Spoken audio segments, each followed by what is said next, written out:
வாழ்க வையகம், வாழ்க வையகம், வாழ்க வளமுடன். குரு வாழ்க, குருவே துணை.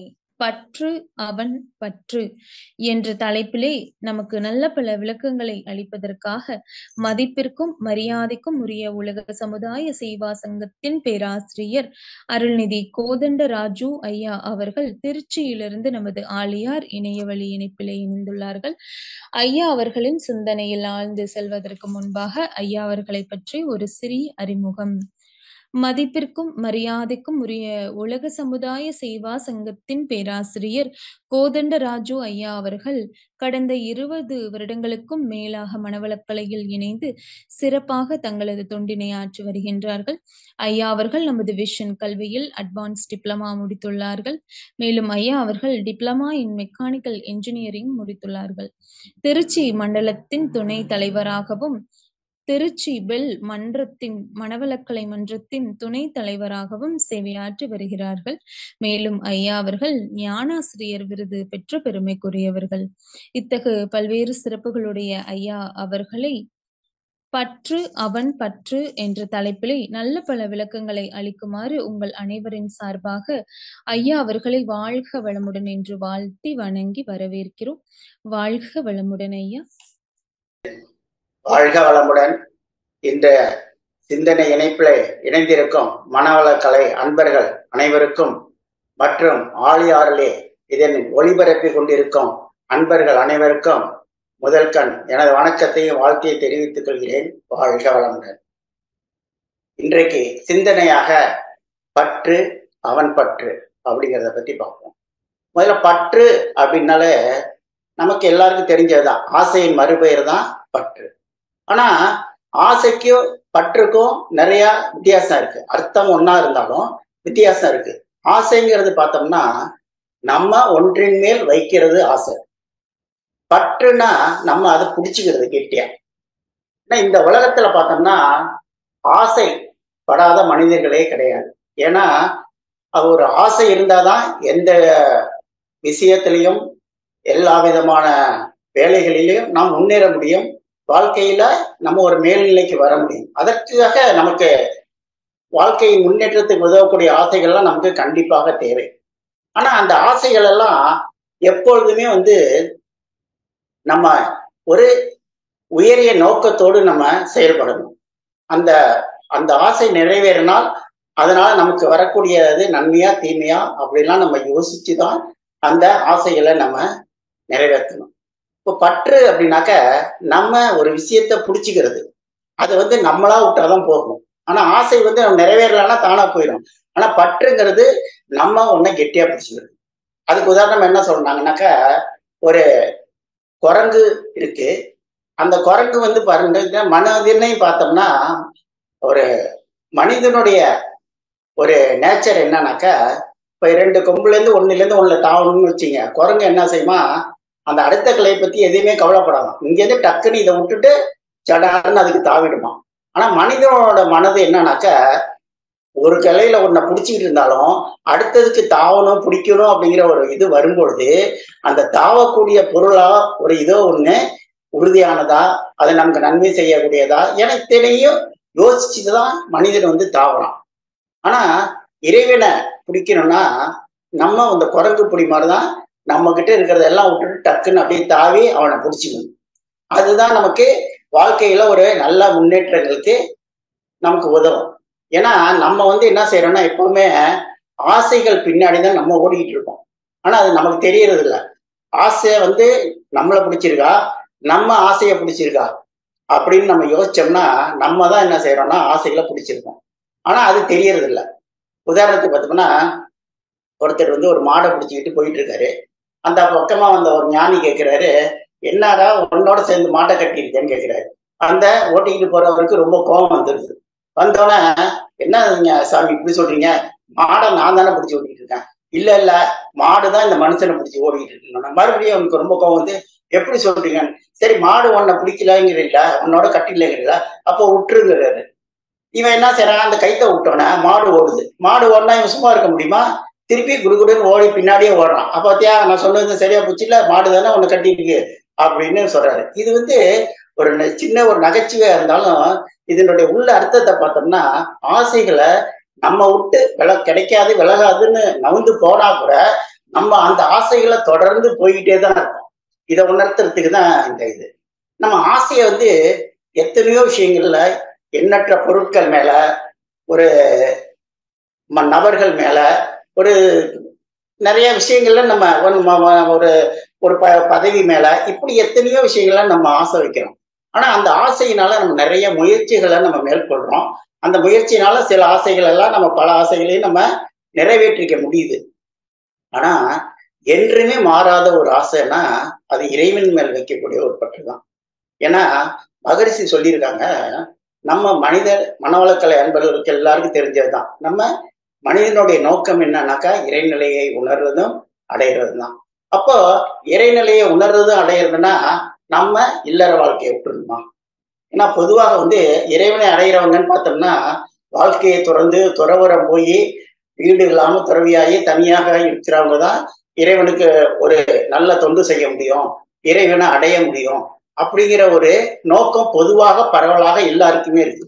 ஆனா மகரிஷி அவர்கள் தான் இல்லறத்தில் இருந்துகிட்டு நம்மளால நம்ம துறவரம் மேற்கொள்ளாம நம்ம இறைநிலையை உணர முடியும், இறைநிலையை அடைய முடியுங்கிறதுக்கான நிறைய பயிற்சிகளையும் நிறைய நமக்கு புத்திமதிகளையும் நிறைய சொல்லியிருக்காங்க, அவங்க கருத்துக்களாக சொல்லியிருக்காங்க.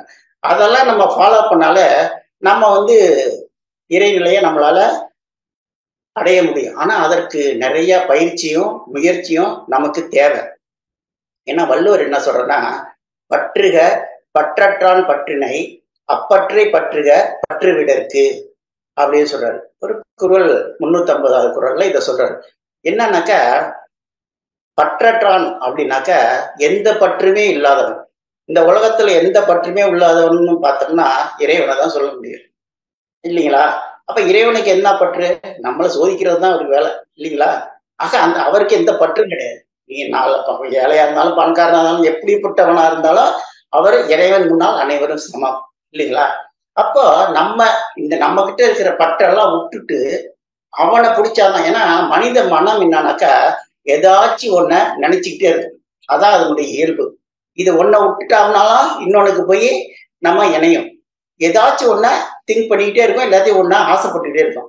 அப்படி நம்ம ஏதாச்சும் ஒண்ணு ஆசைப்பட்டுக்கிட்டே இருக்கிறதுக்கு நம்ம இறைவன் மேல நம்ம பற்ற வச்சுட்டோம்னு வச்சுங்க, அது நமக்கு நல்ல பல காரியங்களை நமக்கு வாழ்க்கையில ஏற்படுத்தும், வாழ்க்கையில முன்னேற்றம் வரும், மனசுக்கு அமைதி கிடைக்கும். இப்போ நமக்கு நம்மளுடைய நோக்கத்தை நிறைவேற்றிக்கிறதுக்கு அந்த பற்ற நமக்கு விடும், சரிங்களா?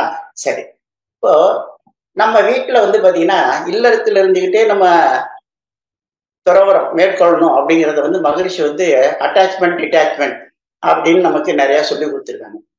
எந்த பொருளையுமே நமக்கு தேவைப்படுற அளவுதான் அதோட உறவு கொள்ளணும், அதுக்கப்புறம் அதை விட்டுடணும். அப்பதான் நம்மளோட வந்து ஆசைகள் வந்து தொடராது, நம்மளும் அடுத்தடுத்த நகர்வுகளுக்கு நகர முடியும் அப்படிங்கிறத மகரிஷி அவங்க சொல்லியிருக்காங்க. இதுல வந்து பாத்தீங்கன்னா நமக்கு 3 ஆசைகள் மகரிஷி வந்து இந்த நம்ம இறைவனை நோக்கி பற்றுன்னு சொல்றோம், எளிதா சொல்றோம். ஆனா அதுக்கு நிறைய வழிமுறைகள் இருக்கு. நம்மளை தூய்மைப்படுத்திக்கணும், நம்ம கிட்ட உள்ள குணங்கள் எல்லாம் மாத்திக்கணும். அப்படியெல்லாம் நம்ம செஞ்சு அந்த பயிற்சிகள் எல்லாம் மேற்கொண்டாதான் நம்ம இறைவனை போய் பற்ற முடியும், இல்லைங்களா? அதுல ஃபர்ஸ்ட் ஸ்டெப்னு பார்த்தோம்னா நம்ம கிட்ட இருக்கிற தேவையில்லாத ஆசைகள் 3 ஆசைகள்னு சொல்லி வச்சிருக்காங்க. என்னென்ன ஆசை? மண்ணாசை, பொன்னாசை, பெண்ணாசை, இல்லைங்களா? இந்த 3ஐயும் நம்ம அளவோட பயன்படுத்தணும், அளவுக்கு மீறி நம்ம பயன்படுத்தக்கூடாது. ஏன்னா நமக்கு மண்ணாசைன்னு பார்த்தோம்னா நம்ம இன்னைக்கு வாழ்றோம், நின்னோம்னா 2க்கு 2, படுத்தோம்னா 6க்கு 2, அவ்வளவுதான் நமக்கு அந்த டயத்தில் நம்ம உபயோகப்படுத்தக்கூடியது. ஆனா நிறைய மக்கள் பார்த்தீங்கன்னா எக்கச்சக்கமா ஒரு மனிதன் வாழ்வதற்கு ஒரு வீடு போடுறோம், அந்த ஒரு வீடு இல்லாத மனிதர்களே நிறைய இருக்காங்க. ஆனா வீடு மேல வீடு நிறைய வாங்குது. ஏன்னா மகரிஷி என்ன சொல்றோம்னா அனுபவிக்கும் பொருட்கள் மிக மிக மன அமைதி கெடுங்கிறார். அதெல்லாம் நம்ம கருத்துல வச்சுக்கணும். அப்போ நிறைய சொத்துக்கள் வாங்குவாங்க, நமக்கு நிம்மதியே போயிடும். அப்புறம் எப்படி நம்ம இறைவனை போய் பற்ற முடியும், இல்லைங்களா? இப்போ உதாரணமா ஒரு இடத்துல ஒரு பிளாட் போடுறோம்னு வச்சுக்கோங்க, அங்க 3 ரோல இருக்கிற பிளாட் எல்லாம் பாத்தீங்கன்னா நமக்கு கிடைக்காது. உண்மையிலே வீடு கட்டணும்னு எவன் நினைக்கிறானோ அவனுக்கு அந்த பிளாட் கிடைக்காது. ஏன்னா பொருள் நிறைய வச்சிருக்கிறவங்க பின்னாடி விற்கணுங்கிறதுக்காக இருக்கிறவங்க செல்வந்தராக இருக்கிறவங்களாம் முன்னாடி வாங்கிடணும். ஏன்னா மற்றவங்களுக்குலாம் பின்னாடி தான் கிடைக்கும். ஏன்னா இது ஒரு நடைமுறையாகவே போயிடுச்சு. அப்போ அந்த மண்ணாசையை வந்து நம்ம குறைச்சிக்கணும். நமக்கு தேவையான அளவு என்ன தேவையோ அந்த அளவுக்கு நம்ம ஒரு இருக்க இடம் கொடுக்கணும். 1ஓ 2ஓ வீடு அந்த அளவுக்கு நம்ம அதோட நிறுத்திக்கணும். அடுத்தது பொன்னாசை. நம்ம மகிழ்ச்சி சொல்லியிருக்காரு, அனுபவ பொருட்கள் மிக மிக மன அமைதி கெடுன்னு சொல்றாரு. ஏன்னா வீட்டுல வந்து 1 2 பொருள் இருந்தா அது எப்படின்னா அதை மெயின்டைன் பண்ணி ரிப்பேர் பண்ணி அதை சரி பண்ணிக்கலாம். இதே நமக்கு பொருட்கள் நிறைய ஆச்சுன்னா வாழ்நாள் பூரா அதை வந்து கவனிக்கிறதே பெரிய வேலையா போயிடும். சரிங்களா? அப்ப பின்னாடி அடுக்கா பொண்ணு வந்தது பின்னாடி யாரு கொடுக்குறது, அதுல நிறைய பிரச்சனைகள். அதனால எல்லாத்துலயுமே ஒரு அளவு உள்ளது. பெண்ணாசை. பெண்ணாசைங்கிறது வந்து பாத்தீங்கன்னா பருவ வயது வந்ததுக்கு அப்புறம் ஒரு ஆணுக்கு பெண் மேலையும் பெண்ணுக்கு ஆண் மேலையும் வர்றதான் பெண்ணாசை சொல்லுது. இது நம்மள உள்ள கழிவுப் பொருள்களை தீர்ப்பதற்கு இறைநிலையாக படைக்கப்பட்ட ஒருவருக்கு ஒருவர் தான் அது. அந்த அளவுல வந்து நமக்கு வாழ்க்கையில வந்து ஒருவனுக்கு ஒருவன் அப்படிங்கிற முறையில ஒரு திருமணம்ங்கிற பந்தத்தை ஏற்படுத்தி நம்ம அதை நம்ம அடையணும் இல்லைங்களா? அது இல்லாம நம்ம நிறைய விஷயங்கள்ல வந்து நம்ம முறை மாறி போனோம்னா பிரச்சனைகள் நமக்கு நிறைய வரும். ஆக இந்த 3 ஆசைகளிலுமே நமக்கு ஒரு அளவு முறை வேண்டும். அப்பதான் வந்து நம்ம இறைவன்கிட்ட ஒரு அடுத்த ஸ்டெப்புக்கு நம்ம போக முடியும். இதுக்கு உதாரணமா பாத்தீங்கன்னா ஒரு பட்டினத்தார் ஞானம் அடைந்த ஒரு சின்ன வரலாறு நான் சொல்றேன். அதாவது பட்டினத்தார்னு பாத்தீங்கன்னா 10ஆம் நூற்றாண்டுல இருந்து 17ஆம் நூற்றாண்டு வரைக்கும் 3 பட்டினத்தார்கள் இருந்திருக்காங்க. ஆனா இவர் 14ஆம் நூற்றாண்டுக்கு முன்னாடி வாழ்ந்தவர் ஒரு செட்டியார். அதாவது அவர் பேர் இயற்பெயர் வந்து நவகோல் செட்டியார் அப்படின்னு பேரு. அவர் வந்து பாத்தீங்கன்னா காவேரி பூம்பட்டினத்துல பெரிய செல்வந்தர். அவருடைய வாணிகம் என்னன்னாக்கா பண்டமாற்று முறையில வியாபாரம், இதுதான் அவருடைய வாணிகம். இவர் பெரிய செல்வந்தர் அப்படின்னா எப்படியாப்பட்டவர்னா அரசருக்கே கடன் கொடுக்கக்கூடிய அளவுக்கு செல்வாக்கு உடையவர் செல்வந்தர். ஏன்னா அரசர்கள்லாம் இந்த நம்ம போர்க்காலம் வறட்சி காலம் இந்த மாதிரி எல்லாம் வரும் பொழுது அவங்களுக்கெல்லாம் பணம் வந்து இது மாதிரி செல்வந்தர்கள் தான் கடன் கேட்பாங்க. அதுக்கெல்லாம் கொடுக்குற அளவுக்கு இவர் உயர்ந்தவர், அந்த அளவு ஒரு தகுதி வாய்ந்தவர். ஆனா அவருக்கு குழந்தை இல்லை. ஏன்னா இவருக்கு இறைவன் மேல பற்று உண்டு. எப்பவுமே இறைவனை வாங்கி இவ்வளவு செல்வம் இருக்கு எனக்கு குழந்தையே இல்லைன்னு மனசார வேண்டிக்கிட்டே இருப்பார். அப்போ இறைவன் வந்து இவருக்கு சரி இவருக்கு ஒரு குழந்தைய அழிச்சு அதன் மூலியமா இவருக்கு ஞானத்தை கொடுக்கணும், இன்னும் இவர் செல்வத்து மேலாம் ரொம்ப இதா இருக்காரு அப்படின்னு அவருக்கு ஒரு இது. அப்போ ஒரு நாள் கனவுல வந்து அந்த செட்டியார் கனவுல வந்து நீ இது மாதிரி இந்த ஊர்ல போய் அங்க ஒரு கனவு மிகவும் ஏழையா இருப்பாங்க, அவங்க கிட்ட ஒரு குழந்தை இருக்கு, அந்த குழந்தைய எடைக்கு எடை பொண்ணும் பொருளும் கொடுத்து நீ அந்த குழந்தைய நீ வாங்கிட்டு வந்துரு அப்படின்னு சொல்றாரு கடவுள். அதே மாதிரி அந்த தகப்பன்கிட்டையும் ஒரு மாதிரி இது மாதிரி இவர் வந்து கேட்பாரு, நீ கஷ்டப்படுற அதனால நீ அதை வாங்கிட்டு இந்த குழந்தைய அவர்கிட்ட கொடுத்துரு. சரி அப்படின்ட்டு அது மாதிரி பண்ணிட்டு இவர் உடனே போய் அந்த குழந்தைய கூட்டிட்டு வந்து பொண்ணும் பொருளெல்லாம் எடைக்கு எடை கொடுத்து கூட்டிட்டு வந்து இவரு வளர்க்குறாரு. வளர்க்குறப்போ அந்த குழந்தை வந்து நல்ல அறிவான குழந்தையாகவும் இருந்து அதுக்கு மதிவானன்னு பேரு வச்சிருக்காரு. ஒரு வாலிப வயது வரைக்கும் அந்த பையன் வந்தோன்னே அவனும் கொஞ்சம் கொஞ்சமா வியாபாரத்துல ஈடுபடுத்துறாரு. ஈடுபட்டு ஒரு நல்ல நிலைக்கு வரும்போது சரி இவனை வந்து வியாபாரத்துக்கு அனுப்புவோம், அப்பதான் இவனை பத்தி நம்ம தெரிஞ்சுக்க முடியும் அப்படின்னு சொல்லி அவர் என்ன பண்றாருன்னா அப்பெல்லாம் கப்பல் வாணிகம் தான்.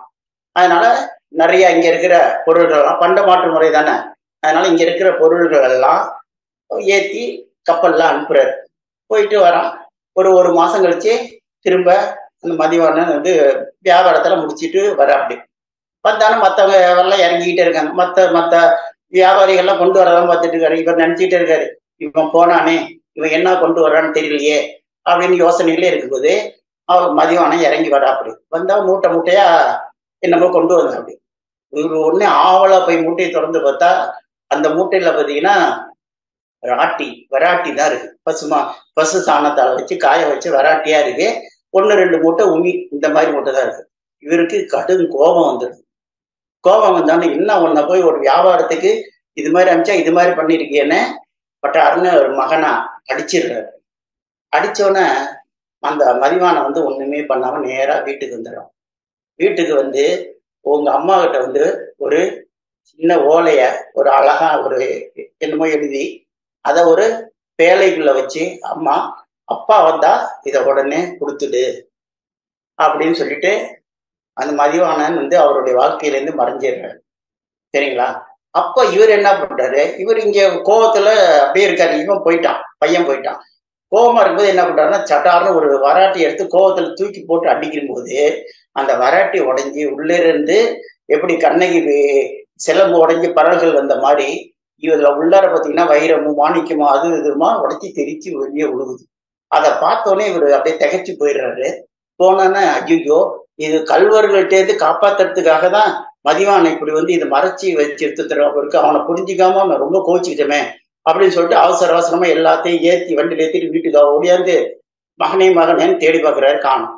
உடனே மனைவி சொல்றாங்க, இல்ல அவன் வந்து இந்த பேழையை அவங்ககிட்ட கொடுக்க சொல்லிட்டு போயிட்டான் அப்படின்னு அந்த மனைவி சொல்றாங்க. உடனே அப்படி சரியான்னு சொல்லிட்டு அந்த பேழையை வாங்கி திறந்து பார்க்கறாரு. அதுல வந்து 2 லைன் எழுதிருக்கு. அதாவது காதர்ந்த ஊசியும் கடைக்கன் வாரா, காதர்ந்த ஊசியும் வாராது கான் கடை வலிக்கே அப்படின்னு அதுல எழுதிருக்கு. அந்த ஒரு வார்த்தை தான் இவருடைய வாழ்க்கையை மாத்தி அவருக்கு ஞானத்தை வர வைக்குது. அப்படியே அந்த படிச்சோன்ன, ஏன்னா காதர்ந்த ஊசி, அதாவது காது இருந்தாதான் அந்த ஊசியை உபயோகப்படுத்த முடியும். அந்த காது உடஞ்சி போன ஊசியை எப்படி உபயோகப்படுத்த முடியும்? ஒண்ணுக்குமே உதவாது. அந்த ஊசியை கூட நம்ம இறந்ததுக்கு அப்புறம் எடுத்துட்டு போக முடியாது அப்படிங்கிற ஒரு உண்மையை உணர்த்துற அந்த வாசகம் வந்து இவருக்கு இவரோட வாழ்க்கையே பரட்டிடுது. உடனே உள்ளார போறாரு, அவரோட உடையெல்லாம் கழட்டிட்டு ஒரு ஒரு ஆண்டி கோலத்துல வெளியே வர்றாரு. ஒரு ஆண்டினா ஒரு கோவணத்தோட வருவாரு. உடனே இவங்க மனைவி பதிச்சு போயிடறாங்க, எட்டாங்க இப்படின்னு. இல்ல, இன்னில இருந்து எனக்கு எதுவுமே வேணாம், எல்லாத்தையும் யாருக்காச்சும் கொடுத்துரு அப்படிங்கிறாரு. என்ன நீங்க பாட்டுல இப்படி போறீங்களேன்னு அவங்க மனைவி, ஏன்னா மனைவி பதற்ற மாட்டேறாங்க. உடனே இவர் சொல்றாரு, இப்ப நீ இவ்வளவு சத்தம் போட்டியா நான் போறதை பத்தி, நாளைக்கு அம்மா வந்து என்னை கூட்டிட்டு போட, அப்ப நீ அவன்கிட்ட சண்டை போட்டு நான் இது பண்ணுவியா அப்படின்னு கேட்கிறாரு. அவங்க அப்படியே தகைச்சு நிக்கிறாங்க. சரி, இந்த வீடு இந்த சொத்து பூரா யாருக்காச்சும் கொடுத்துரு அப்படின்றாரு. நான் யாருக்குன்னு கொடுக்கறது சொல்லிட்டு போங்க, நான் சொல்ல மாட்டேன். நான் சொன்னேனாக்கா அந்த சொத்துக்கு அதிபதி நான் ஆயிடுவேன். இன்னையில இருந்து எனக்கு எந்த சொத்து வேணான்னு போய் அவர் பட்டினத்தராக மாறி நிறைய பக்தி பாடல்கள் நிறைய எழுதி அவரு ஞானம் பெற்று அடைஞ்சார். அதனால அந்த காலத்துல இந்த மாதிரி ஆசைகளை திறந்தாதான் நம்ம ஞானம் பெற முடியும் அப்படிங்கிறது முன்னோர்கள் சொல்லி வச்சு அதன் வழியே தான் போனாங்க. ஆனா இந்த காலத்துல நம்ம அதெல்லாம் நம்ம ஃபாலோ பண்ண முடியாது இல்லைங்களா? நம்ம இல்லறத்துல இருக்கோம், இல்லறத்துல இருந்துகிட்டே இறைவனை பிடிக்கிறதுக்கான வழியை தான் நம்ம பார்க்கணும். ஏன்னா நமக்கு வந்து நிறைய விஷயங்கள்ல நம்ம ஒரு அட்டாச்மெண்டாவே இருக்கும். எந்தெந்த விஷயத்துல நமக்கு இன்பம் வருது துன்பம் வருதுன்னு நமக்கு தெரிய மாட்டேங்குது. எல்லாமே என்னுடையதுன்னா ஒரு துன்பம் ஆயிடும், என்னுடையது இல்லைன்னா நம்ம ஒரு இன்பம் ஆயிடும் இல்லைங்களா? இது பாத்தீங்கன்னா ஒருத்தருக்கு வந்து ஒரு பெரிய வீடு இருக்கு. அந்த வீடு வந்து ஒரு கிராமத்துல இருக்கு. அதை வித்தாக்க ஒரு குழந்தை 2 பசங்க, அவங்க அந்த 2 பேருக்கு அந்த வீடை வந்து வித்துட்டோம்னா அவங்களுக்கு ஏதாச்சும் உதவும் அப்படின்னு சொல்லி அந்த வீட்டை விற்கிறதுக்கு ஒரு ஆளை பிடிச்சி பேசிடுறாங்க. பேசினோன்னா காலையில இன்னைக்கு ரிஜிஸ்ட்ரேஷன், ஒரு 10 மணிக்கு ரிஜிஸ்டர் ஆகுது. அது கிராமத்து டவுனுக்கு போகணும். ஆனா வந்து பார்க்கும்போது காலை பார்த்தீங்கன்னா ஒரு 9-10 மணிக்கெல்லாம் அந்த வீடு பக்கத்துல இருக்கிற வீடு எல்லாம் சேர்ந்து தீ பிடிச்சி எரியுது. இவருக்கு உடனே ஐயோ வீடு எரியுதே, என் வீடு போச்சு அப்படின்னு ரொம்ப அப்படியே அழுது கண்ணு கலங்குறாரு. ஆனா அப்போ பையன் 2வது பையன் வந்து என்ன சொல்றான், ஏப்பா அழுகுற, என்ன 10 மணி ஆயிடுச்சு, பணி 11 ஆயிடுச்சுப்பா, 10 மணிக்கெல்லாம் அங்க ரெஜிஸ்டர் முடிஞ்சிருக்கும், இது இப்போ நம்ம வீடு இல்லப்பா. இல்லையாப்பா, இது நம்ம வீடு இல்லையாப்பா, இப்போ வித்தாச்சாப்பா, வித்திருப்பாங்களாப்பா. ஆமான்னொன்னா உடனே ஒரு ரிலாக்ஸ் ஆயிடுறாரு, சந்தோஷம் ஆயிடுறாரு. அப்போ நமக்கு வந்து ஒரு இன்பமோ துன்பமோ வந்து நம்மளது அப்படிங்கும் போதுதான் நமக்கு அந்த உணர்வு வருது இல்லைங்களா? அப்ப அது என்ன ஆகுதுன்னு இன்னும் கொஞ்ச நேரம் கழிச்சு 1 மணி மாதிரி இருக்கும். அந்த ரிஜிஸ்டருக்கு போன பையன் திரும்பி வரான். என்னப்பா எல்லாம் வித்தியா பணம்லாம் இங்க போனா, இல்ல இன்னைக்கு ஏதோ திடீர்னு ஏதோ தலைவரை இருந்துட்டாருன்னு ரிஜிஸ்டர் ஆப்ஷன்லாம் லீவு, இன்னைக்கு ரிஜிஸ்டர் கிடையாதுன்னா மறுபடியும் அழுவ ஆரம்பிச்சிருக்காரு. ஆக நம்மளது எந்த விஷயத்தையுமே நம்மளதுன்னு நினைக்கும் போதுதான் அதனுடைய பாதிப்புகள் நமக்கு நிறைய ஜாஸ்தி வருது இல்லைங்களா? அப்போ எல்லாத்துலயுமே இதுக்குதான் மகரிஷி தெளிவா நமக்கு சொல்லி கொடுத்துருக்காங்க, அட்டாச்மெண்ட் டிட்டாச்மெண்ட். தூங்குற வரைக்கும் தலைவணி தேவை, தூங்கி முடிச்சுட்டா தலைவணியை ஓரமா வச்சு இல்லைங்களா? அது மாதிரிதான் ஒவ்வொரு விஷயத்திலயுமே நம்ம உறவிலே துறவு அப்படிங்கிறத தெளிவா சொல்லியிருக்காங்க. அதை நம்ம இருந்தோம்னா நமக்கு வாழ்வின் நோக்கத்தையும் கடைபிடிக்கலாம், நம்ம தெளிவா இருக்கலாம். இறைவன் மேல நம்ம ஆழமான பற்று வைக்கிறதுக்கும், நம்ம இந்த உறவுகள் மற்ற பொருட்கள் மேலெல்லாம் ஆசைகளை பற்று வைக்கிறத நம்ம குறைச்சிக்கிட்டோம்னா நம்ம இறைநிலையை நோக்கி பயணத்துல நம்ம அப்படியே போய்கிட்டே இருக்கோம். சரிங்களா? சரி, இந்த 3 ஆசையும் மட்டும் திறந்தா போருமா? நமக்கு இறைநிலையை நம்ம உணர முடியுமா, அடைய முடியுமா அப்படிங்கிறத நம்ம யோசிச்சோம்னா அடுத்த ஸ்டெப் இன்னொன்னு இருக்கு. அதையும் சொல்லியிருக்காரு நமக்கு மகரிஷி. ஏன்னா அவர் நம்மளை ஒரு மேல்நிலைக்கு கொண்டு போறதுக்கு ஒவ்வொரு மனிதனும் முயற்சி செஞ்சா என்னென்னலாம் செய்யணும், எப்படி எப்படிலாம் போனா நம்ம ஒரு இறைவனை உணரலாம் அப்படிங்கிறதுக்கான எல்லா வழிமுறைகளையும் மகரிஷி அவர்கள் நமக்கு பயிற்சியாகவும் தந்திருக்காங்க, தத்துவங்களாகவும் கொடுத்திருக்காங்க. சரிங்களா? சரி, அடுத்தது என்னன்னாக்க இந்த 3 ஆசையை விட்டா மட்டும் பத்தாது. நம்ம கருமையம் தூய்மையாக இருக்க வேண்டும் இல்லைங்களா? இப்ப கருமையத்துல களங்கத்தை வச்சுக்கிட்டு நம்ம இந்த ஆசைகளை விட்டா மட்டும் நம்ம இறைநிலையை அடைய முடியுமானா, இறைநிலையை பற்ற முடியுமானா முடியாது. அப்ப அந்த கருமையத்துவால அந்த களங்கம் ஏற்படுது. இந்த கருமைய களங்கத்தை இப்போ எதனால ஏற்படுது? இப்போ நமக்கு தேவையில்லாத இஷ்டப்பட்டதெல்லாம் சாப்பிட்டோம்னா நமக்கு உடல்ல வலியா வருது, அது ஒரு களங்கத்தை ஏற்படுத்துது. நம்ம அரைகுணங்கள் ஆகிய பேராசை, சினம், கடும்பற்று, முறையற்ற பழக்கவரிசை, உயர்ந்த பன்மை, வஞ்சம், இந்த குணங்கள் எல்லாம் நம்ம கையாண்டோம்னா அது நமக்கு கருமைய தூய்மையா இது களங்கமா வருது. பஞ்சமா பாதகங்கள் செஞ்சா வருது, அடுத்தவனை துன்புறுத்தினா வருது. இது மாதிரி இந்த விஷயம்தான் கிடையாது. தனக்கோ பிறருக்கோ தற்காலத்துல பிற்காலத்துல துன்பம் தராத செயல்களாகவும் எண்ணங்களாகவும் இருக்கணுங்கிறது மகரிஷி நமக்கு கொடுக்குறாங்க டெய்லி. நம்ம தவத்துல தினசரி யாருக்கு துன்பம் செய்யக்கூடாதுங்கிறது தினசரி அதுக்குதான் மகரிஷி நமக்கு 2 ஒழுக்க பண்பாடா நமக்கு சொல்றாங்க இல்லைங்களா? எதுக்காகனா இதுக்காக தான், நம்ம கருமையத்தை தூய்மை பெறுறதுக்காக தான் நமக்கு அதுக்கு சொல்லியிருக்காங்க. சரி சரி, கயமையை தூய்மை பண்றதுக்கு ஒரு வழி சொல்லியிருக்காங்க. என்னன்னாக்க ஒரு 3 வழிகள்: பிராயச்சித்தம், உணர்ந்து திருந்துதல், இல்லாட்டி மேல்பதிவு, பழிச்செயல் பதிவு முறிவு அல்லது சமன் செய்தல் அப்படின்னு ஒரு 3 ஸ்டெப்ஸ் நம்ம கருமையத்தை தூய்மை பண்ணிக்கிறதுக்கு கொடுத்துருக்காங்க. இப்போ பிராயச்சித்தம் அப்படின்னு பார்த்தோம்னாக்க நமக்கு சில நேரங்கள்ல நம்மள அறியாம யாரையாச்சும் ஒரு துன்பப்படுத்திடுவோம்.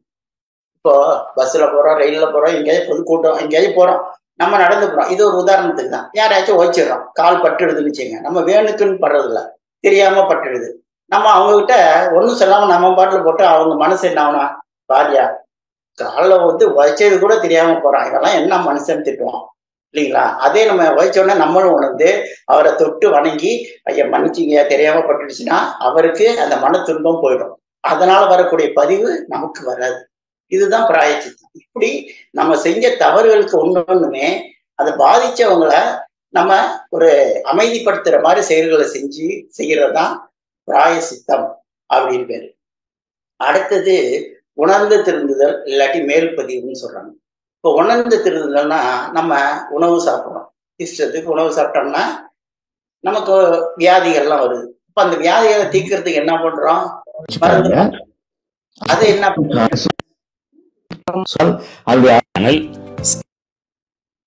அது என்ன பண்ணுதுன்னாக்க அது நம்மளை அந்த மேல்பதிவா அந்த வியாதிக்கு ஒரு மேல்பதிவாக அது போய் நம்ம அந்த வியாதியை தீர்க்குது.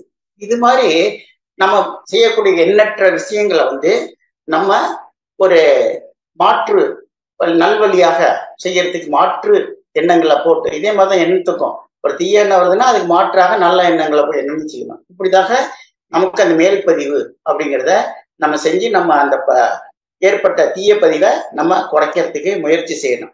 அடுத்தது பார்த்தீங்கன்னா பழிச்செயல் பதிவு முறிவு இல்லாட்டி சமன் செய்தல் அப்படின்னு சொல்றாங்க.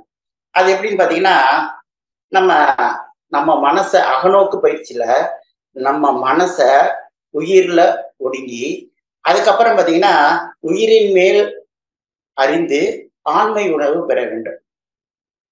அப்போ நமக்கு ஒரு அந்த பழிச்செயல் பதிவை முறிக்கிறதுக்கான ஒரு வழி கிடைக்கும். உதாரணத்துக்கு சொல்றோம்னு பார்த்தீங்கன்னா நம்ம இதெல்லாம் செய்யறோம், உடம்பு நீட்டா இருக்கு எல்லாமே இருக்குன்னா சில பேருக்கு சில வியாதிகள் பார்த்தீங்கன்னா கருமைய தொடராக வரும்.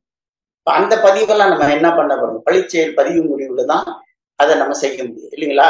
இப்போ உதாரணமா எங்க அம்மாவுக்கு சுகர் இருக்கு, எங்க தாத்தாவுக்கு சுகர் இருக்குன்னு வச்சுக்க, எனக்கு சுகர் வருங்கிறது இப்போ விஞ்ஞானமா நிரூபிச்சிருக்காங்க இல்லைங்களா? அப்ப அந்த சுகரை போக்கணும்னா நம்ம அதுக்கு மாற்றா என்ன செய்யணும், அதற்கு என்னென்ன நடவடிக்கை இருக்கணும், அதெல்லாம் நம்ம இன்னைக்கு நிறைய விளக்கங்கள்லாம் வந்திருக்கு. அதே மாதிரி நமக்கு ஏற்படக்கூடிய பழிச்செயல் முன்னாடி செஞ்சது அது நமக்கு தெரியாத விஷயங்கள் இல்லைங்களா? ஆனா அதை நம்ம ஒரு நம்ம பழிபாவங்கள் செய்யாம நம்மளுடைய கருமையத்தை தூய்மையா நம்ம வச்சுக்கணும்.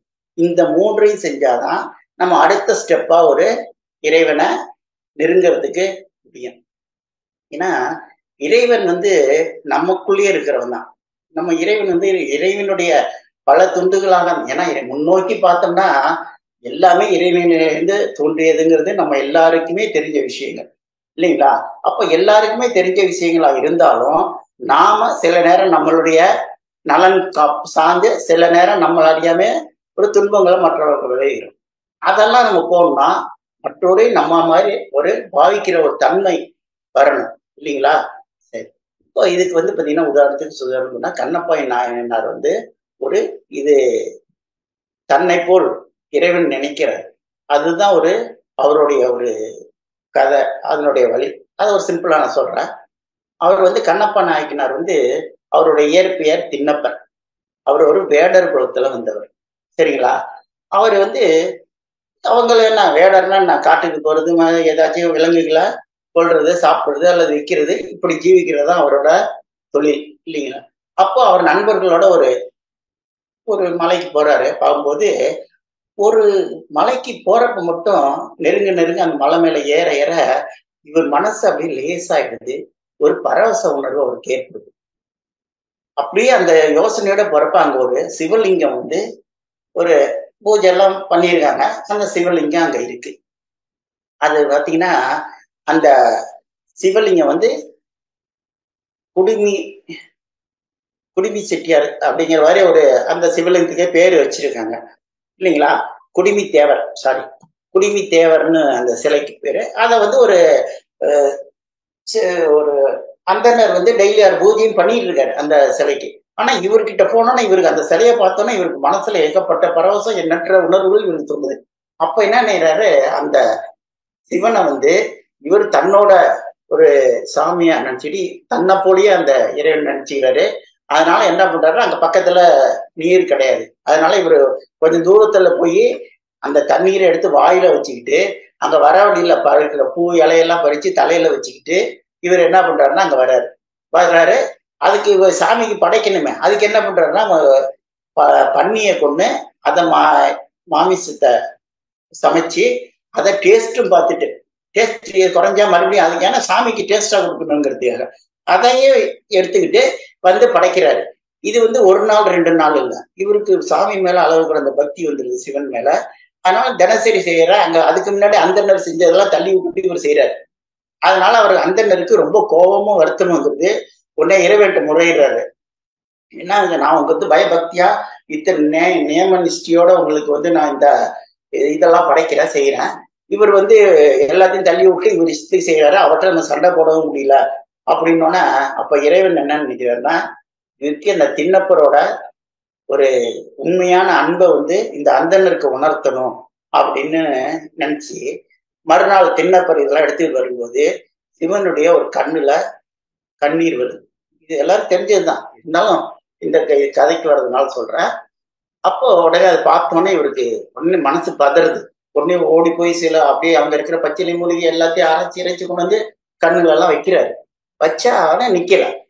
உடனே எனக்கு எது கொஞ்சம் கூட யோசிக்கல, டக்குன்னு கையில இருந்த அம்பு எடுத்து ஒரு கண்ணை நோட்டி கையை அங்க வச்சிருவாரு.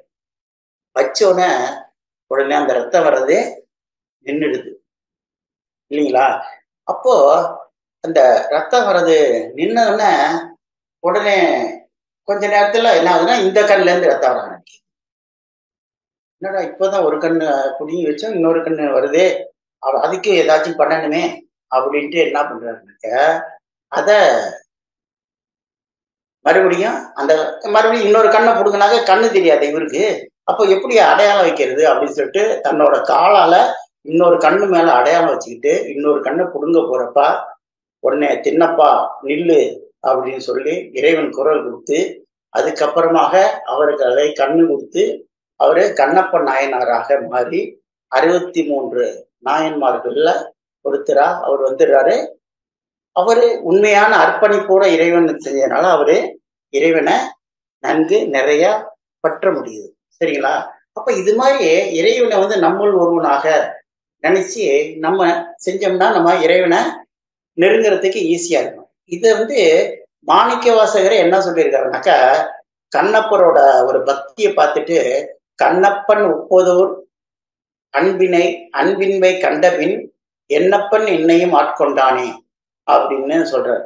அதாவது கண்ணப்பனோட அன்பு பாத்தீங்கன்னா, தன்னோட கண்ணையும் கொடுக்குற அளவுக்கு அன்பானவன். அவனை ஆட்கொண்டாரு, கரெக்ட்.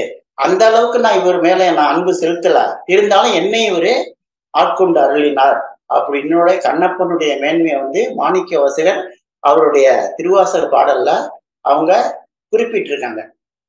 ஏன்னா நம்ம ஆசைகளை அறுக்கிறதுங்கிறது ஒரு சாதாரணமான விஷயம் கிடையாது. ஏன்னா மனிதனாக பிறந்த எல்லாருக்குமே ஆசைகள் தொடர்ந்து வந்துகிட்டு தான் இருக்கும், இல்லைங்களா? சரி, இப்போ ஒரு மனிதன் என்ன பண்றான், நமக்கு மகிழ்ச்சி ஆசை சீரமைத்தல் எல்லாம் பயிற்சி எல்லாம் கொடுத்துருக்காங்க நிறைய. அந்த பயிற்சிகள்லாம் நம்ம தினசரி செஞ்சு நம்ம தற்சோதனை பண்ணி நம்ம வாழ்வின் முன்னேற்றத்துக்கு நம்ம என்னென்ன செய்யணுமோ, இறைநிலையை உணரணும், நம்ம குடும்பத்தையும் நம்ம பார்த்துக்கணும், இப்படிங்கிற ஒரு எண்ணத்தோட நம்ம எல்லாத்தையுமே நம்ம சரி பண்ணி கொண்டு போகணும், இல்லைங்களா? சரி, இப்போ ஒரு நாள் ஒரு போதி தர்மர் இருந்தவரு, அவர்கிட்ட ஒரு மனிதர் கேட்கிறார், நான் இறைவனை அடையணும், என்ன செய்யணும் அப்படின்னு. அவர் சொல்றாரு, உனக்கு என்னன்னாலாம் என்ன இருக்குன்னு கேட்கிறாரு. இவன் சொல்றான், எனக்கு என் குடும்பத்தை பார்த்துக்கணும், வீடெல்லாம் இருக்கு, பயிர்வெளியெல்லாம் இருக்கு, இதெல்லாம் பார்க்கணும். இதெல்லாம் அவர் சொல்ல சொல்ல இவர் என்ன பண்றாரு, கையில ஒரு தலையாட்டி பொம்மை மாதிரி, தஞ்சாவூர் தலையாட்டி பொம்மை எல்லாருக்கும் தெரியும், ஸ்ட்ரைட்டா நிக்கி, இப்படி ஆட்டினாலும் நிமிந்து நிக்கி, இப்படி ஆட்டினாலும் நிமிந்து நிக்க, அதை ஆட்டிக்கிட்டே சொல்லிட்டு இருக்காரு. அவன் வந்தா கொஞ்சம் கோமாயிரும். என்ன சரி சாமி, நான் பாட்டில் உங்ககிட்ட யோசனை கேட்கிறேன், ஒரு புத்திமதி சொல்லி எனக்கு எப்படி என்னன்னலாம் சொல்லுவீங்கன்னு பார்த்தா நீங்க பாட்டில் ஆட்டிக்கிட்டே இருக்கீங்க அப்படின்னு. அப்ப சொல்றாரு, இந்த தலையாட்டி பொம்மையை பார்த்தியான்னு. அதாவது நீங்க தான் ஆட்டிக்கிட்டே இருக்கீங்களா, நான் பார்த்துக்கிட்டே தாங்க இருக்கேன் அப்படின்னு. இவர் என்ன பண்றாரு, இப்படி ஆட்டினாலும் நிமிந்து நிக்குது, இப்படி ஆட்டினாலும் நிமிந்து நிக்குது, எந்த பக்கம் ஆட்டினாலும் நிமிந்து நிக்குது, இல்லையா? இது மாதிரி இறைவன் மேல நீ பற்று வச்சு எந்த பக்கம் ஆசை எப்படி இருந்தாலும் நேராக எப்பொழுதுமே இறைவனை நினைச்சுக்கிட்டே இரு, உனக்கு எல்லாமே நடக்குங்கிறாரு. ஏன்னா நம்மளாம் ஒரு ஆசையின் பால் தான் நம்ம சாஞ்சிரும். அதுல கிடைக்கிற ஒரு சின்ன சின்ன ஒரு இன்பங்களை நம்ம மனசு ஏத்துக்கிறதுனால நம்ம அதன் மேலே மனசு அடிக்கடி நமக்கு லயிச்சு போயிடுது, இல்லைங்களா? நமக்கு இதனால நம்ம ஒரே நோக்கம், எப்படி நம்ம குரங்கு பிடிச்ச மாதிரியே நம்ம இறைவனை நோக்கிய பற்றுல நம்ம தொடர்ந்து சிந்தனையும் செயலும் அவனை நோக்கியே இருந்தாலே நம்ம நன்றாக இறைவனை நம்ம அடைய முடியும். அதற்கு செயலும் முயற்சியும் தான் நமக்கு தேவை, சரிங்களா? சரி, அப்போ இத என்ன சொல்றேன்னா, மகரிஷி நமக்கு நிறைய ஆசைகளை சீரமைச்சு நம்ம வாழ்க்கையில கடமை அறத்தை ஒழுங்கா செய்யணும். நமக்கு கடமை அப்படிங்கிறது கடமை அறம் அப்படின்னே மகரிஷி கொடுத்துருக்காங்க. அப்ப இந்த கடமை அறத்தை நம்ம ஒழுங்கா செஞ்சு நம்ம கடமைகளை சிறப்பா செஞ்சு முடிச்சுட்டு, ஏன்னா நம்மளை நம்பி ஒரு ஃபேமிலி இருக்கும்போது நம்ம அவங்கள விட்டுட்டு போயிடக்கூடாது. ஈசன் அடையிறேன், கடவுளை பார்க்கறேன்ட்டு நம்ம பொழுதுக்கும் அங்க போய் நிக்க கூடாது. நம்ம வேலைகளை சரியாக செய்ய வேண்டும். நம்ம மற்றவர்களுக்கு ஆற்ற வேண்டிய கடமைகளை நிறைவாக செஞ்சு முடிக்கணும். அது ஒரு பக்கம் செஞ்சுக்கிட்டே நம்ம ஈசனின் பாலும் நம்ம அன்பு கொண்டு இயங்க வேண்டும், சரிங்களா? அப்போ இது மாதிரி செஞ்சாதான் நம்ம ஆசைகளை நம்ம அறவே நீக்க முடியும். ஒழிக்க சொல்லல மகரிஷி, ஆசையை சீரமைக்கதான் சொல்லியிருக்காங்க. ஏன்னாக்க ஒழிக்கிறோம்னு சொன்னாலே திரும்ப திரும்ப அது நமக்குள்ள வந்துகிட்டே இருக்கும். அதனால அதை சீரமைச்சுக்கிட்டே நம்ம நோக்கத்தை நோக்கி நம்ம போய்கிட்டே இருக்கோம். ஆனா இதே திருமூலர் என்ன சொல்றாரு அப்படின்னா, அருமின் இருமின் ஆசைகளை அறிமின், ஈசனோடு ஆயினும் ஆசைகளை அருமின் அப்படின்னு சொல்றாரு அவர். ஏன் அப்படி சொல்றாருன்னா, அவரோட எந்த ஆசையா இருந்தாலும் நீ அறுத்தாதான் நீ ஈசனை அடைய முடியும் அப்படிங்கிறத அவரோட காலத்துல இருந்த ஒரு வாழ்க்கை முறைக்கு ஏற்ற மாதிரி அப்போ இருந்துனது அருமின் அருமை ஆகும். இப்போ இந்த காலத்துல நம்ம எல்லா ஆசையும் நம்மளால விட முடியாது, அப்படிங்களா? அதனாலதான் நம்ம நிறைய விஷயங்களை நம்ம காம்ப்ரமைஸ் பண்ணிக்கிட்டு நம்ம மற்றவங்களுக்கு ஏற்றால் போல சூழ்நிலைகளை ஏற்படுத்தி கொடுத்துட்டு நம்ம நோக்கத்தை நோக்கி நம்ம போகணும். இதுக்குதான் மகரிஷி அவர்கள் நிறைய பயிற்சிகள் முயற்சிகள் எல்லாமே ஒரு அட்டவணை போட்டே நமக்கு கொடுத்துருக்காங்க. இது நமக்கு நடக்கிறதுக்கு. இன்னும் பாத்தீங்கன்னா நம்ம எல்லா விஷயத்திலயுமே நம்ம வந்து ஒரு பாதிச்சு ஒவ்வொரு ஆசைகளும் நம்மள வந்து பாதிச்சுக்கிட்டே தான் இருக்கு. அந்த அதாவது என்னன்னா நம்ம அதை என்ன சொல்றோம்னாக்க ஒரு கனவு காணுதல், மருந்து வெடிப்பு அப்படிங்கிற மாதிரி நாம வந்து அவேர்னஸ் இல்லாம இருக்கோம். எதுலையுமே நமக்கு அவேர்னஸே கிடையாது. நம்ம அந்த அவேர்னஸை நம்ம வளர்த்துக்கணும். அந்த வளர்த்துக்கிட்டாதான் நம்ம ஒரு அடுத்த நிலைக்கு நம்மளால போக முடியும். இப்போ வந்து நம்ம மகரிஷி வந்து நமக்கு என்னென்ன சொல்லி கொடுத்துருக்காங்க அப்படிங்கிறத நம்ம பார்த்தோம்னா, நமக்கு உடலை உள்ள கலங்கங்களை நீக்கிக்கிறதுக்கு நமக்கு உடற்பயிற்சி எல்லாம் சொல்லி கொடுத்துருக்காங்க. மனசுல உள்ள கவலைகள், மற்ற ஆசைகள் இதெல்லாம் நீக்கிறதுக்கு நமக்கு தியான முறைகள், தியான பயிற்சிகள் இதெல்லாம் கொடுத்துருக்காங்க. இதெல்லாம் நீக்கி மனசையும் உடலையும் நம்ம தெளிவா வச்சுக்கணும்.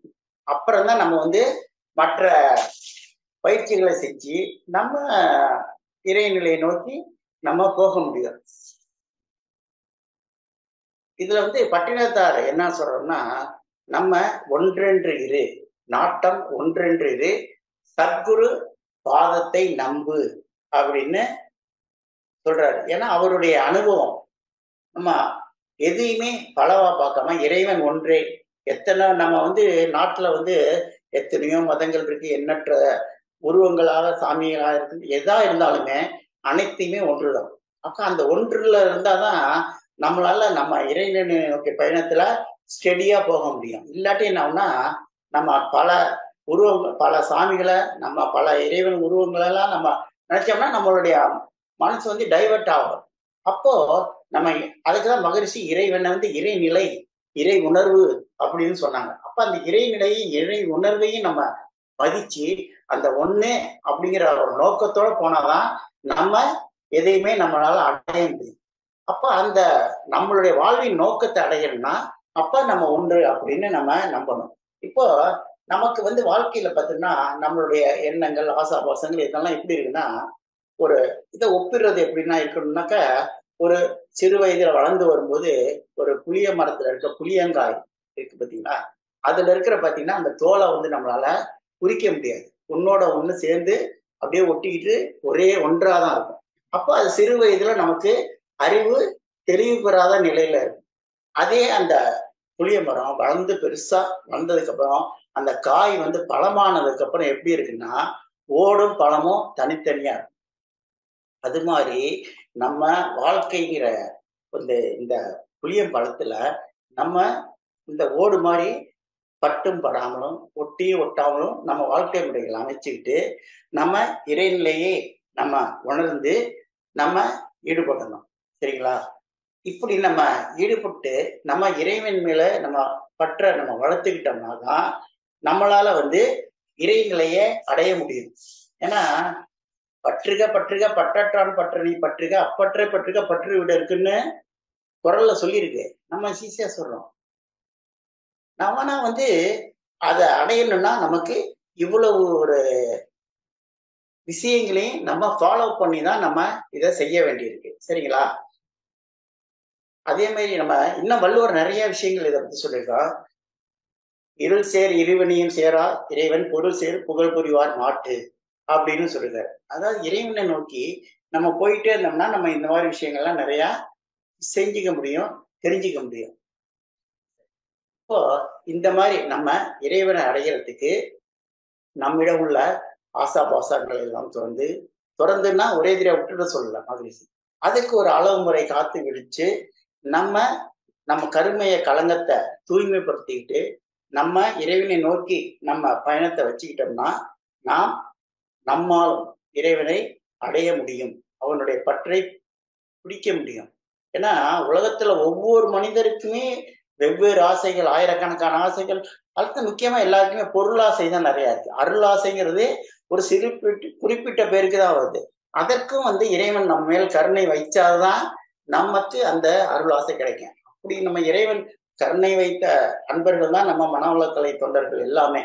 ஏன்னா அதற்கு ஒரு தூண்டுகோலாக மகரிஷி அவர்கள் இருந்து நம்ம இறைநிலையை நோக்கி நம்ம மனசை கொண்டு வந்து அதை எப்படி அடையணுங்கிறதையும் நிறைய விஷயங்களை சொல்லி கொடுத்து நம்ம மனசையும் உடலையும் நம்ம குடும்பத்தாரோடைய எப்படி இருக்கணும், மற்றவங்களோட எப்படி இருக்கணும், இப்படிங்கிறதெல்லாம் நமக்கு நிறைய விளக்கங்களையும் பயிற்சிகளையும் சொல்லி கொடுத்து நமக்கு மேம்படுத்தி இறைநிலையை நோக்கிய ஒரு பயணத்துல நம்ம மனசை செலுத்துறதுக்கு மகரிஷி அவர்கள் நிறைய விஷயங்களை சொல்லியிருக்காங்க. அதெல்லாம் நம்ம ஃபாலோ பண்ணி தான் நம்ம மேல மேல போயிட்டு இருக்கோம், ஒவ்வொரு ஸ்டெப்பா.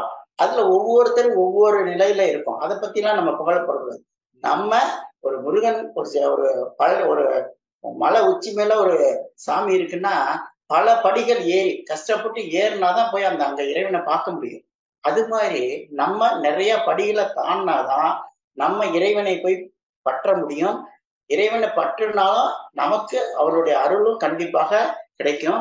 நாமும் இறைவனும் ஒன்றே என்று நம்ம உணர்வதற்கு நம்ம பயிற்சிகளும் முயற்சிகளும் என்றென்றும் நமக்கு உறுதுணையாக இருக்கும் என்று கூறி எனது இந்த சிந்தனையை நிறைவு செய்கிறேன்.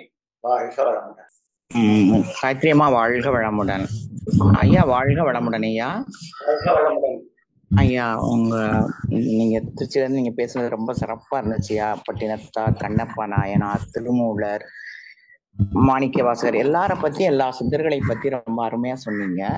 இப்ப இந்த ஆசையையா அழிவுக்கு காரணம் ஆசை, இதுவும் ஒருத்தர் தான் சொல்லியிருக்காங்க. புத்தர் சொன்னாருன்னு நான் படிச்சிருக்கேன், தெரியல. அத்தனைக்கும் ஆசைப்படு, ஆசையை சீரமைத்தல், இந்த மாதிரி ஆசையை சீரமைத்தல் மகரிஷி சொன்னது. இது ரெண்டுமே ஒரு பெரிய ஒரு சித்தர்கள் சொன்னதுதான். இதை எப்படியா நீங்க நினைக்கிறீங்க? ஒண்ணு. ரெண்டாவதுயா, இப்ப கடமை அறம் சிறப்பாக செய்ய வேண்டும் அப்படிங்கறத அழகா எடுத்து சொன்னீங்க.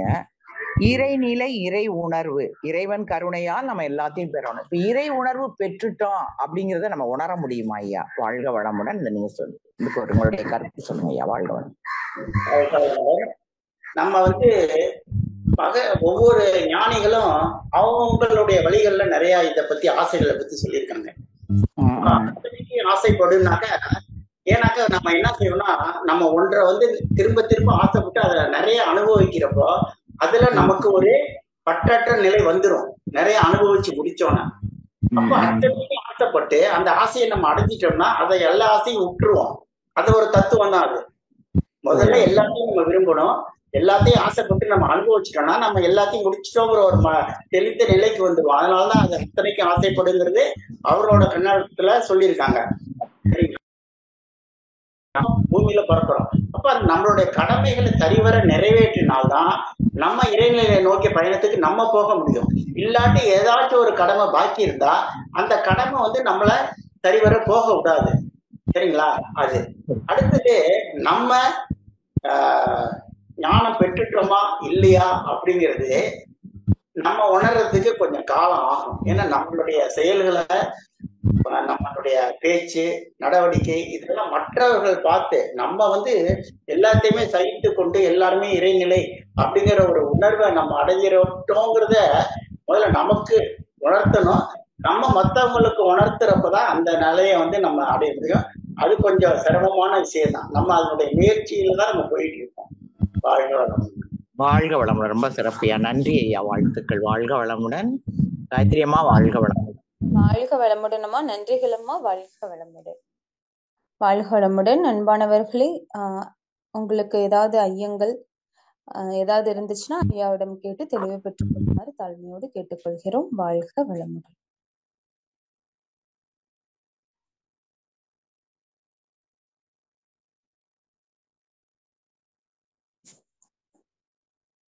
அன்பர்கள் ஏதாவது கேள்விகள்